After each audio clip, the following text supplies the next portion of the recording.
আসসালামু আলাইকুম প্রিয় দর্শক,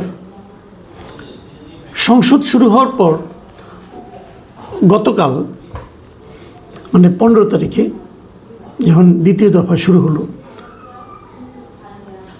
হাসনাত আবদুল্লাহ এনসিপির সংসদ সদস্য হাসনাত আবদুল্লাহ একটা প্রশ্ন করলেন শিক্ষা নিয়ে, এবং তিনি জানতে চাইলেন যে এই যে বিভিন্ন স্কুলে এখন লটারির মাধ্যমে ভর্তি করা হয়, এটা ঠিক না। উনি বলতে চাইলেন এবং বললেন এটা ভর্তি পরীক্ষার মাধ্যমে নেওয়া দরকার।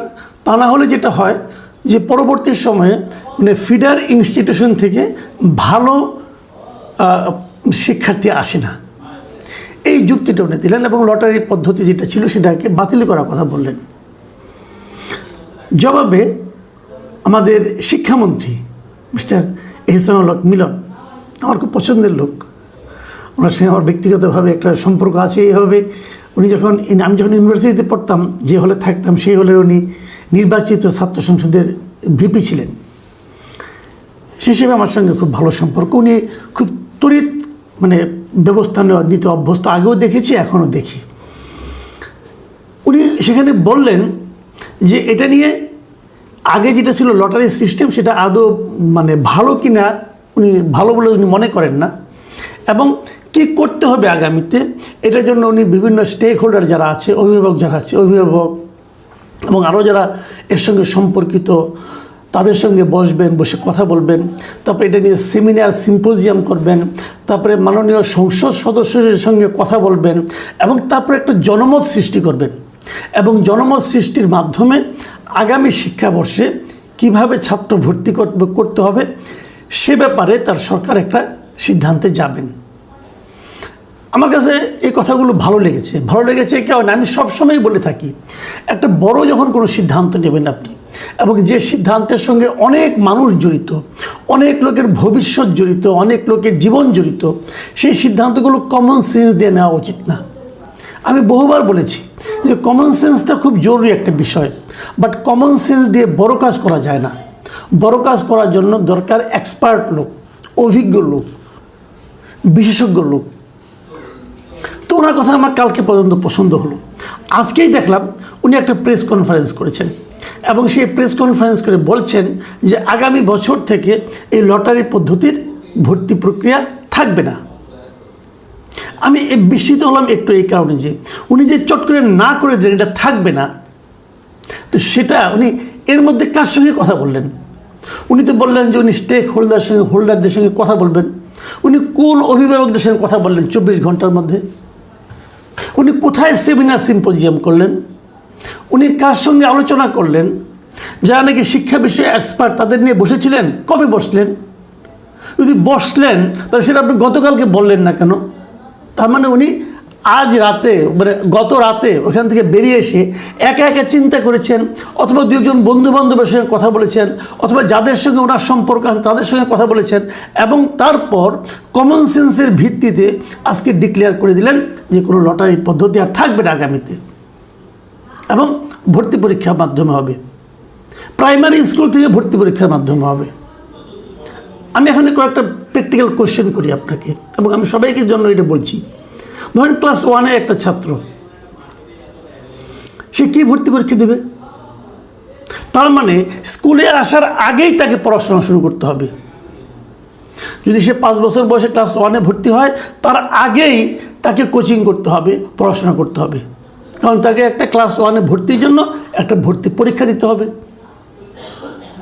একটা শিশুকে আপনি কোথায় ঢুকিয়ে দিচ্ছেন একবার খেয়াল করেছেন? আপনি যেভাবে ভাবেন একটা শিশু কিন্তু সেভাবে ভাবে না। এই বিষয়টা কিন্তু আপনাকে খেয়াল রাখতে হবে।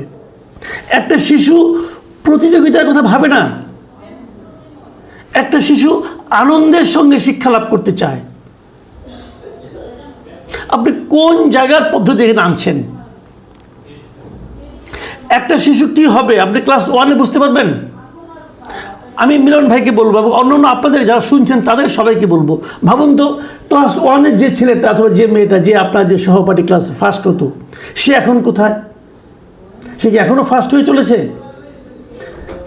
যে শিক্ষার্থী আপনার যে সহপাঠী ক্লাস 2-তে ফার্স্ট হয়েছিল সে এখন কোথায়?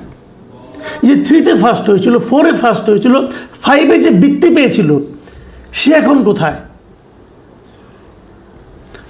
মানে এগুলি আপনি ক্লাস 4-5-এ একটা স্টুডেন্টের ভবিষ্যৎ বিচার করতে পারবেন না। তাহলে তখন আপনি কেন তাকে এক জায়গায় নিয়ে যাচ্ছেন? আমার এক বন্ধু বলেছিল এই যে বড় বড় স্কুলগুলি, কলেজগুলো, এই যে নটর ডেম কলেজ অথবা হলি ক্রস কলেজ অথবা ভিকারুন নিসা কলেজ, এদের স্টুডেন্ট তো ভালো রেজাল্ট করবেই। এই কারণে করবে, সব ভালো স্টুডেন্টরা তো এখানে আসছে। একটা মনে করেন স্টুডেন্ট, একটা মেয়ে মনে করেন তার ফ্যামিলি মিরপুর থাকে, উত্তরায় থাকে, তার কিন্তু লক্ষ্য থাকে আমি আমার বাচ্চাকে আমি হলি ক্রসে ভর্তি করব অথবা ভিকারুন নিসায় ভর্তি করব। ধরা যাক সে ভর্তি হতে পারলো, সবচেয়ে ভালো স্কুল, ওইখানে একটা স্কুল আছে প্রাইমারি স্কুল অথবা হাই স্কুল, সেই স্কুলের স্টুডেন্টটাকে আপনি এনে ভিকারুন নিসায় ভর্তি করলেন, সবচেয়ে ভালো স্টুডেন্টগুলি ভিকারুন নিসায় আসলো এবং এখানে রেজাল্ট ভালো হবে, এটুকু আপনি দেখলেন। কিন্তু আপনি পাশাপাশি এটা দেখলেন যে এখানকার সবাই ভালো করছে, এই কারণে যে সব ভালো করে স্টুডেন্ট এখানে এসেছে। কিন্তু এদের আসা যাওয়ার জন্য এই পরিবারটার মধ্যে যে কষ্টটা নেমে আসলো, যে ভোগান্তিটা আসলো, এই মেয়েটার জীবনে সকালে ঘুমের থেকে ওঠার পর যে প্রেশারটা শুরু হলো, স্কুলে যাওয়া, পৌঁছতে হবে, স্কুল থেকে বাসায় ফিরতে হবে, এটা কি ওর জীবনটাকে স্বাভাবিক রাখছে? পাশাপাশি অন্য অন্য স্কুলে যেখানে সমস্ত ভালো স্টুডেন্টগুলো একটা স্কুলে চলে আসলো, তাহলে ওই স্কুলগুলির কী হলো? ওই স্কুলে যারা স্টুডেন্ট আছে তা তো সে গুরুত্বটা পালো না। তাহলে সিস্টেমটা কি? দেখেন আপনার শরীরে, ধরেন আমি উদাহরণ দিয়ে বলি, আপনার শরীরের একটা অংশ হঠাৎ করে মোটা হয়ে গেল, ধরেন মাথাটাই অনেক বড় হয়ে গেল, হাত পাগুলি চিকন চিকন হয়ে গেল, এটা কিন্তু আপনার স্বাস্থ্যের লক্ষণ না, এটা আপনার অসুস্থতার লক্ষণ। সব ভালো স্টুডেন্টরা পড়লো হলি ক্রসে, এটা কিন্তু সারা দেশের শিক্ষা ব্যবস্থাকে ভালো বলে প্রমাণ করে না। যে দেশের সব স্কুলে সমান সুযোগ থাকবে সেটাই ভালো স্কুল, আর একটা স্কুলে ভালো স্টুডেন্ট থাকবে, খারাপ স্টুডেন্ট থাকবে, সবার মধ্যে একটা প্রতিযোগিতা হবে। সব ভালো ভালো এক জায়গায় রাখলে পরে কিন্তু আপনি একটা নির্দিষ্ট শ্রেণীর জন্য বৈষম্য করছেন, তাদেরকে জন্য একটা বাড়তি সুযোগ দিচ্ছেন। এই বাড়তি সুযোগটা কিন্তু সোসাইটিকে একটা সাম্য অবস্থায় নিয়ে আসে না। আমি বুঝতে পারি না হাসনাত আব্দুল্লাহ, উনি নিজে কোচিং টোচিং করান তো, তাই মনে করেন যে ভালো স্টুডেন্টগুলো এক জায়গায় আসলে বোধহয় ভালো হয়ে যায়, না সেটা ভালো হয় না। কোচিং সিস্টেমটাই তুলে দিতে হবে, এতে হাসনাত আব্দুল্লাহ সাহেবের ইনকাম কমে যাবে, কিন্তু এই সিস্টেমটাই তুলে দিতে হবে। একটা ছেলে ক্লাস 1-এ ভর্তি হবে, তার আগে তাকে কোচিং করতে হবে কেন? একটা স্টুডেন্ট ক্লাস 10 পাস করলো, এসএসসি পাস করলো, ইন্টারমিডিয়েটে ভালো কলেজে যাওয়ার জন্য তাকে কোচিং করতে হবে কেন? ভর্তি পরীক্ষাটা প্রকারান্তরে কোচিং সিস্টেমটাকেই উৎসাহিত করে। আমি কোচিংয়ে যাবো কেন? ইন্টারমিডিয়েট পাস করেছে, এখন ইউনিভার্সিটিতে যাবে, তাকে কোচিংয়ে যেতে আপনি বাধ্য করছেন কেন? আপনি এমন সিস্টেম কেন তৈরি করছেন যার মাধ্যমে কোচিং সিস্টেমটাই উৎসাহিত হয়? এটা ঠিক না। আপনি ভাবেন একটা কথা, আমি আরও উদাহরণ দিয়ে বলি আপনাদেরকে। ক্লাস 5-এ ভর্তি হবেন আপনি, অথবা ক্লাস 5 থেকে 6-এ ভর্তি হবেন, অথবা ক্লাস 10 ইন্টারমিডিয়েট ভর্তি হবেন আপনি। একদম গ্রামের একটা স্কুলে ক্লাস 10-এর স্টুডেন্ট আর ঢাকা শহরে একটা ক্লাস 10-এর স্টুডেন্ট, তারা কি সমান সুযোগ পাচ্ছে? এখন সমস্ত গ্রামের লোককে আপনি ঢাকায় নিয়ে আসবেন? আনবেন না। বরঞ্চ অনেকে বলে না যে না, আমি আমার শিক্ষা ব্যবস্থা যতই হোক আমি পোলাপানকে, বাচ্চাদেরকে পড়াশোনা করার জন্য আমাকে ঢাকায় থাকতে হয়। আপনি দেখবেন অনেকে বলে কিন্তু সরকারি চাকরি করে, হয়তো বদলি করে দিল মেহেরপুর, সে মেহেরপুর যাচ্ছে, তার সংসার থাকছে ঢাকায়। কেন? ঢাকায় পড়াশোনার সুবিধা ভালো, ওখানে সুযোগ সুবিধা ভালো না। শিক্ষামন্ত্রীর দায়িত্ব কি? শিক্ষামন্ত্রীর দায়িত্ব যে এই লোক যেন মেহেরপুর তার সন্তান নিয়ে অবলীলায় চলে যায়, কারণ সেখানেও সে ঢাকার মধ্যে একটা ভালো শিক্ষা পাবে, এই ব্যবস্থা করা। এটা হলো শিক্ষামন্ত্রীর দায়িত্ব। শিক্ষামন্ত্রীর দায়িত্ব মেহেরপুরের মেধাবী স্টুডেন্টটাকে ঢাকায় এনে পরীক্ষা দিয়ে ভালো একটা স্কুলে চান্স পাওয়ানো নয়। আমি আমার নিজের জীবনের অভিজ্ঞতার কথা বলি। আমার বাবা সরকারি চাকরি করতেন। আমি ক্লাস 1-এ পড়েছি যশোরে, 1, 2-তে, 3-তে পড়েছি টঙ্গীতে, এখান থেকে গেছি টাঙ্গাইলে, টাঙ্গাইল থেকে গেছি জামালপুর। আমি কিন্তু অনেক স্কুলে ঘুরেছি, ঘুরে ঘুরে ঘুরে পড়াশোনা করেছি। আমি ঢাকা শহরে এসেছি ইউনিভার্সিটিতে ভর্তি হওয়ার সময়, এর আগে আসিনি। আগে কিন্তু এতটা বৈষম্য ছিল না, তারপরেও এসে কিন্তু আমি টের পেয়েছি আমি বৈষম্যের শিকার হয়েছি। আগে এতটা বৈষম্য ছিল না, এখন বৈষম্যর মাত্রা আকাশ পাতাল হয়ে গেছে। সরকারের উচিত হবে এই বৈষম্যটাকে দূর করা, এবং বৈষম্য দূর করার একমাত্র পদ্ধতি হচ্ছে যে ভর্তি পরীক্ষা তুলে দেওয়া।